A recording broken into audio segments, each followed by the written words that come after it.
میرے والد نے میرے کمرے سے نکلتے ہوئے بڑے درد سے کہا، اگر تم سگریٹ پیتے ہو تو اللہ تعالیٰ تمہاری گردن توڑ۔ میرے پیٹ میں بہت سارا پانی چلا گیا، اب مجھ پر بے ہوشی طاری ہو چکی تھی۔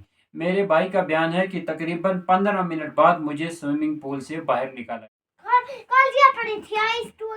آج ہم نئی کہانی لے کر حاضر ہوئے۔ السلام علیکم ورحمۃ اللہ وبرکاتہ، الحمد للہ رب العالمین، الصلاۃ والسلام علی رسولہ النبی الکریم۔ آج ہم ایک نیا واقعہ لے کے آئے ہیں جس کا نام ہے عبداللہ بن عمہ۔ یہ ایک شخص کا نام ہے عبداللہ بن عمہ، جو یمن کے رہنے والے تھے، اپاہج ہو گئے۔ عبداللہ بن عمہ اپاہج ہو گئے۔ شروع کرنے سے پہلے ریکویسٹ ہے کہ اگر آپ ویڈیو پہلی بار دیکھیں تو چینل کو سبسکرائب ضرور کر دیں۔ ملک یمن سے تعلق رکھنے والا عبداللہ بن عمہ نامی شخص ان دنوں سعودی عرب کے معروف تجارتی شہر جدہ میں مقیم ہے۔ جس شخص کا واقعہ ہم پڑھ رہے ہیں، یہ شخص جنوری 2024 یعنی اسی سال کو اللہ تعالیٰ کو پیارے ہو گئے ہیں، یعنی ان کا انتقال ہو گیا ہے۔ اس کا دھڑ مکمل طور پر فالج زدہ ہے، صرف اس کا سر اور جسم کا اوپر والا حصہ سلامت ہے۔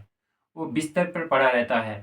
اس قدر معذوری کے باوجود آج وہ ایک کامیاب دائی کی حیثیت اختیار کر چکا ہے۔ وہ معمولی سی بھی حرکت نہیں کر سکتا، سامنے رکھے ہوئے قرآن کریم کا صفحہ بھی الٹ کر نہیں پڑھ سکتا۔ اس کا بیان ہے کہ اسے باپ کی بددعا لگ گئی ہے۔ اس کے پاس اس کی ماں بیٹھی رہتی ہے، اس کی خدمت میں لگی رہتی ہے۔ والدین کی نافرمانی کے حوالے سے اس کا قصہ عرب ممالک میں بڑا مشہور ہے۔ مختلف عربی چینلز اس کی تقریریں نشر کرتے رہتے ہیں۔ ہم عبداللہ بن عمہ کا معروف قصہ اور انٹرویو آپ کی نظر کرتے ہیں۔ استاذ عبداللہ بن عمہ، آپ کے بارے میں وہ قصہ جس کا تعلق حقوق والدین سے ہے بڑا معروف ہے۔ اس میں ان لوگوں کے لیے درس عبرت ہے جو والدین کی اہمیت و عظمت کو نہیں سمجھتے۔ کیا آپ اس بارے میں ہمیں کچھ بتلانے کی زحمت فرمائیں گے؟ استاذ عبداللہ بن عمہ، حمد و ثنا کے بعد میں کہنا چاہوں گا کہ میں ایک ادنا سا طالب علم ہوں۔ آپ نے مجھ سے اپنا قصہ بیان کرنے کی فرمائش کی ہے، میں یہ قصہ بطور درس عبرت سناتا ہوں۔ اللہ تعالیٰ نے قرآن کریم میں ارشاد فرمایا، وَذَكِّرْ فَإِنَّ الذِّكْرَ تَنفَعُ الْمُؤْمِنِينَ، اور آپ نصیحت فرمائیں کہ نصیحت مومنوں کو نفع پہنچاتی ہے۔ آپ نے والدین کی نافرمانی کے حوالے سے جو قصہ سننے کی خواہش کا اظہار کیا ہے وہ طویل ہے، مگر میں اختصار کے ساتھ آپ کو سنائے دیتا ہوں۔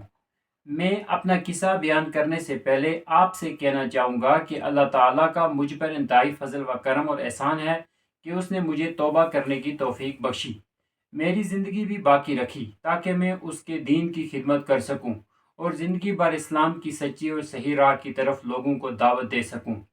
یہ مجھے پر اللہ تعالیٰ کا اتنا عظیم احسان ہے کہ میں اسے کبھی نہیں بھلا سکتا۔ یہ سچ ہے کہ میرے جسم کا نچلا دھڑ فالج زدہ اور ناکارہ ہے، مگر اس کے باوجود میں خوش قسمت ہوں کہ مجھے پروردگار کی طرف سے توبہ کرنے کی توفیق ملی۔ مجھے دین کی تھوڑی بہت خدمت کا موقع بھی ملا۔ اس نعمت پر میں اللہ تعالیٰ کا جتنا زیادہ شکر ادا کروں کم ہے۔ اب میں آپ کو اپنی زندگی کا وہ لمحہ بیان کرنے کی جرت کر رہا ہوں جسے سن کر رونگٹے کھڑے ہو جاتے ہیں۔ قصہ یہ ہے کہ میں نے برے ساتھیوں کی صحبت اختیار کر لی اور سگریٹ پینا شروع کر دیا۔ اسٹائل کے ساتھ سگریٹ کی کش لینا میری عادت تھی۔ والد محترم کو کسی نے میری اس بری عادت کے بارے میں اطلاع دی۔ ماں باپ کے لیے بہرحال یہ ایک تکلیف دہ بات ہے کہ ان کی اولاد سگریٹ نوشی کرے یا اس طرح کی دیگر بری عادتوں میں مبتلا ہو۔ چنانچہ میرے والد فوراً میرے پاس تشریف لائے اور غصے میں پوچھا، میں نے سنا ہے کہ تم سگریٹ پینے لگے ہو، کیا یہ بات صحیح ہے؟ نہیں نہیں، آپ کو یہ جھوٹی خبر کس نے دی؟ میں نے تو کبھی سگریٹ کو ہاتھ بھی نہیں لگایا۔ مجھے اس بات کی کوئی پرواہ نہیں تھی کہ میں اپنے والد کے سامنے جھوٹ بول رہا ہوں۔ میرے اندر خوف الہی کی کمی تھی، میں جان بوجھ کر جھوٹ بول گیا۔ حالانکہ نبی کریم صلی اللہ علیہ وسلم کے حدیث کے مطابق جان بوجھ کر جھوٹ بولنے والا دوزخ میں اپنا ٹھکانہ بناتا ہے۔ کیا تم سچ بول رہے ہو؟ واقعہ تم سگریٹ نہیں پیتے؟ مجھے تمہارے بارے میں جو رپورٹ ملی ہے وہ غلط ہے، والد نے پوچھا۔ میں بار بار آپ سے کہہ رہا ہوں کہ میں سگریٹ نہیں پیتا، نہیں پیتا، نہیں پیتا، پھر بھی آپ مجھ سے یہی سوال کیے جا رہے ہیں۔ آخر آپ کیا چاہتے ہیں؟ میں نے بآواز بلند انہیں ڈانٹ دیا اور کہا کہ میرے کمرے سے نکل جائیں۔ میرے بھائی، آپ مجھے اس حالت میں دیکھ رہے ہیں کہ میں فالج زدہ انسان ہوں، مگر کم سے کم زندہ تو ہوں اور رائے ہدایت پر آ چکا ہوں۔ مجھے اس بات کی خوشی ہے کہ اللہ تعالیٰ نے مجھے زندہ سلامت رکھا، یوں مجھے توبہ کرنے کا موقع مل گیا۔ خدا نہ خواستہ اگر ایسا ہوتا کہ میں اپنے والد کی بد دعا کے بعد مر جاتا تو میرا کیا حشر ہوتا؟ کیا یہ سچ نہیں ہے کہ والدین کی رضا و خوشنودی میں اللہ تعالیٰ کی رضا و خوشنودی ہے؟ کیا یہ درست نہیں ہے کہ والدین کی ناراضی میں اللہ تعالیٰ کی ناراضی ہے؟ کیا یہ صحیح نہیں ہے کہ ماں باپ کے قدموں تلے جنت ہے اور ان کی نافرمانی مول لینے پر جہنم واجب ہے؟ میں نے اپنے والد کو اپنی چرب زبانی اور جھوٹ جواب سے قائل کرنے کی کوشش تو کی، بلکہ انہیں ڈانٹ بھی دیا، مگر میرے والد کو 100% یقین تھا کہ میں سگریٹ پیتا ہوں۔ یہی وجہ ہے کہ وہ ناراض ہو کر اور مجھے بددعا دے کر میرے کمرے سے چلے گئے۔ شام ہوئی، میں گھر آیا، کھا پی کر سو گیا۔ صبح ہوئی، ہاتھ منہ دھو کر میں اسکول روانہ ہو گیا۔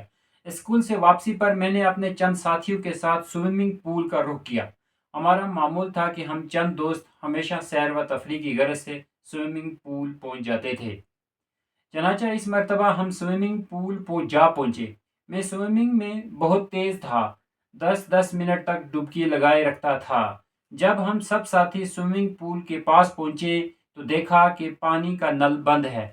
ساتھیوں نے فیصلہ کیا کہ واپس چلتے ہیں، مگر میں نے انہیں کہا کہ چلنے کی ضرورت نہیں، میں نل کھولتا ہوں۔ نل سوئمنگ پول کے نچلے حصے میں تھا۔ سوئمنگ پول کی گہرائی کوئی 3-3.5 میٹر تھی، جبکہ میرا قد 1 میٹر اور 82 سینٹی میٹر تھا۔ میں نے ایک کرسی کی مدد سے اندر جانے کی کوشش کی۔ میں نے سوئمنگ پول کے اندر داخل ہو کر نل کھولنے کے لیے ابھی ڈبکی ہی لگائی تھی کہ میں یک کرسی کے نیچے ہی دب کر رہ گیا۔ میرے ساتھی یہ سمجھتے رہے کہ میں چونکہ دیر تک پانی کے اندر ڈبکی لگانے کا عادی ہوں، اس لیے میرے اوپر نہ آنے سے انہیں کوئی تشویش نہیں ہوئی۔ میں نے لاکھ کوشش کی کہ میں پانی کے اوپر آ جاؤں، مگر اللہ تعالیٰ نے میرے لیے کچھ اور ہی مقدر کر رکھا تھا۔ میں نے پانی کے اندر جسم کو حرکت دینے کی لاکھ کوشش کی، مگر جسم نے حرکت کرنے سے انکار کر دیا۔ پھر جب میں پانی کے اوپر آیا تو میرے جسم کا نچلا حصہ فالج زدہ ہو چکا تھا۔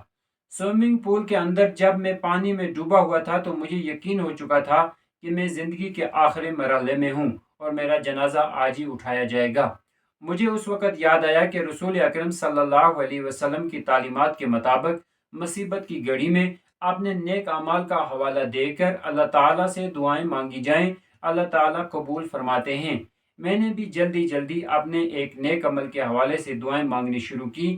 وہ نیک عمل یہ تھا کہ میں ایک زمانے میں اپنی آمدنی سے کچھ حصہ ایک ضرورت مند بڑھیا کو دے دیا کرتا تھا۔ وہ بڑھیا میرے حق میں دعائیں خیر کیا کرتی تھی۔ میں جب بھی اس کو صدقہ دیتا، اس کے دونوں ہاتھ میرے لیے آسمان کی طرف بلند ہو جاتے۔ اللہ تعالیٰ نے اسی دوران پانی کے اندر نبی کریم صلی اللہ علیہ وسلم کی اس حدیث کی طرف بھی میری رہنمائی فرمائی: من کان آخر کلامہ لا الہ الا اللہ دخل الجنہ۔ دنیا میں جس کا آخری جملہ لا الہ الا اللہ ہوگا وہ جنت میں داخل ہوگا۔ چنانچہ میں نے کلمہ شہادت کا ورد شروع کر دیا۔ اگر اس طویل وقفے کو دیکھیں تو میں ایک مردہ انسان تھا، مگر نبی کریم صلی اللہ علیہ وسلم کا ارشاد گرامی ہے: بلائی کے کام بری موت میں رکاوٹ بنتے ہیں۔ میرے بھائی کا بیان ہے کہ سوئمنگ پول سے نکالنے کے بعد مجھے اوپر نیچے کیا گیا، میرے پیٹ پر ہاتھ رکھ کر دبایا گیا تو میرے منہ سے کئی لیٹر پانی نکلا۔ جب مجھے ہوش آیا تو میں ہسپتال میں زیر علاج تھا۔